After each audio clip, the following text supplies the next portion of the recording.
Welcome to Doctor Warrick's podcast channel. Warrick is a practising cardiologist and author with a passion for improving care by helping patients understand their heart health through education. Warrick believes educated patients get the best health care. Discover and understand the latest approaches and technology in heart care and how this might apply to you or someone you love.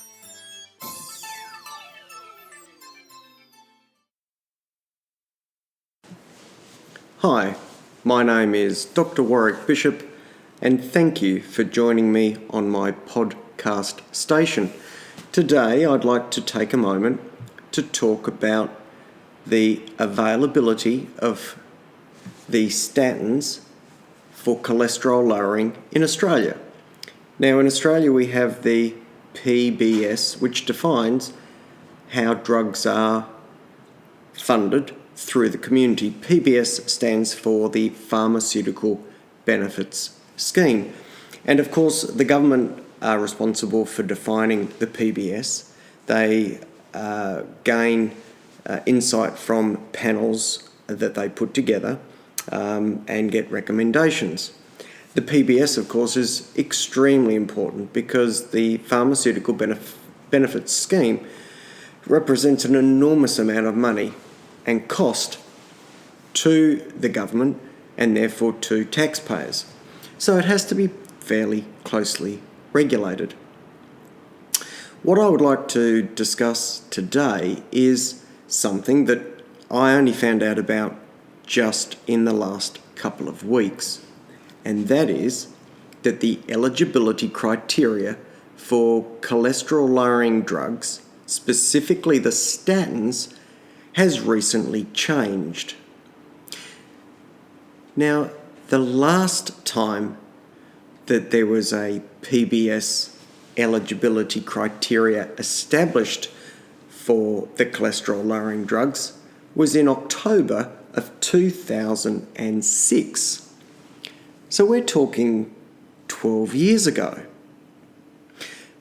Back then, as you can imagine, the statins were still branded and still under patent and therefore produced by companies who were able to charge top dollar because they owned the patent and therefore owned the drug.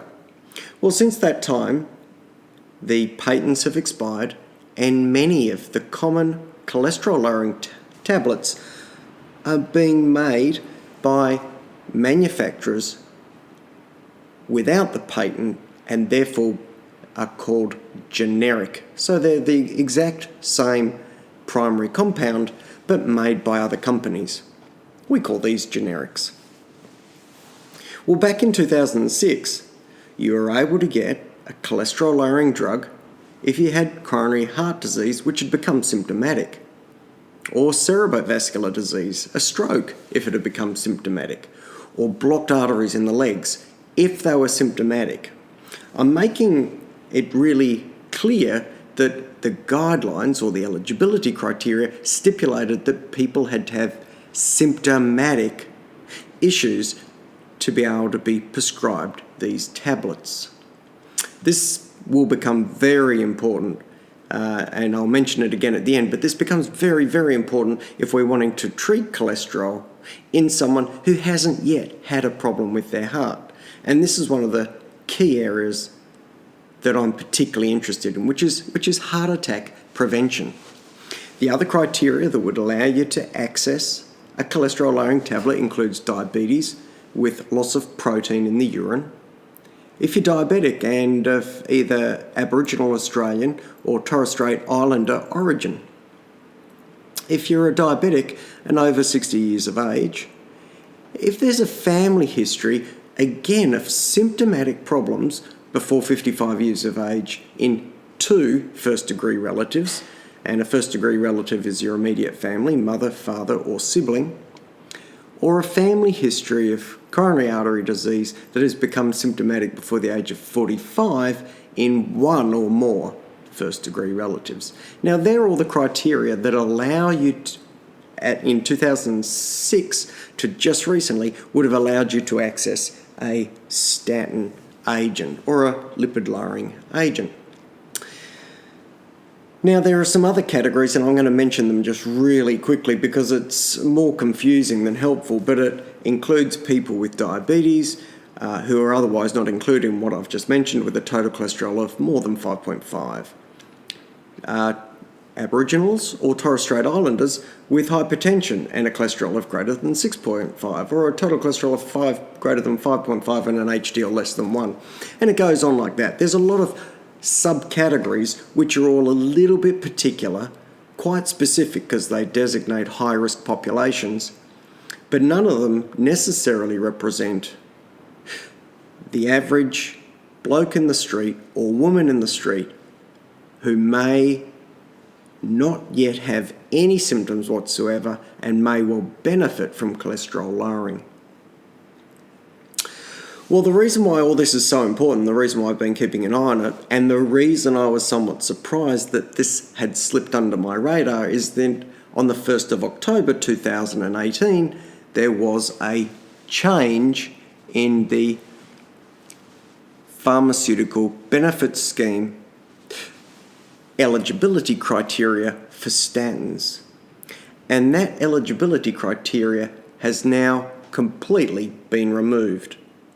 Other cholesterol-lowering tablets still have eligibility criteria because they're quite expensive and not yet being produced as generics, therefore lowering their cost. But the statins are now cheap and the PBS eligibility criteria have now been removed. Well, why is that important? The reason that is important is because in my own practice, I've seen patients who, in the October 1, 2006 eligibility criteria, would not have fulfilled the criteria for prescription of statins. Yet, I may well have imaged their heart arteries to see the health of their arteries and demonstrated high or very high risk features, which almost certainly would mean this individual would benefit from therapy. This has meant that I've had to ask those particular individuals to self-fund, otherwise we would be contravening the PBS eligibility criteria, and that of course is illegal. So we are now moving into 2019 in a situation where if we see build-up of plaque in the arteries that will clearly benefit from cholesterol lowering, then we are, in Australia, able to use the statin drugs without any limitation other than what we believe is the appropriate risk and benefit for that individual clinically. And I have to say, I think that's a great step forward. This now means we can be treating people before they become symptomatic, because really, let's face it, if we've waited until they develop symptoms, that's pretty late in the game. So, I think this is a really good news story. I think it's really important that that information gets out there.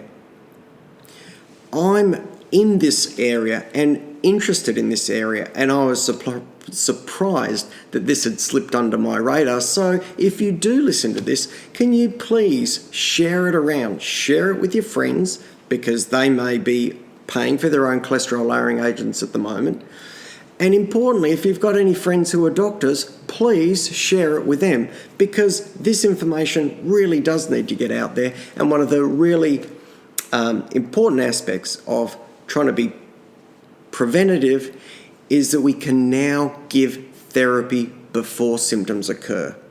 And up until just recently, the understanding in Australia has been we've had to pretty well wait till someone's had symptoms. So, no more limitations on prescription of statins in Australia. Great news story for those people who have the opportunity to benefit from that. I hope this makes some sense.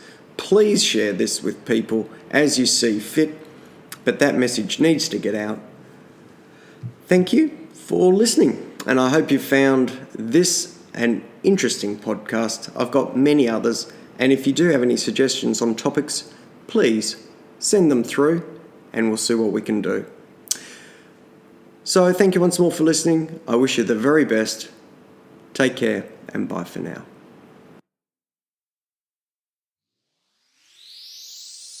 You have been listening to another podcast from Dr. Warrick. Visit his website at drwarrickbishop.com for the latest news on heart disease. If you love this podcast, feel free to leave us a review.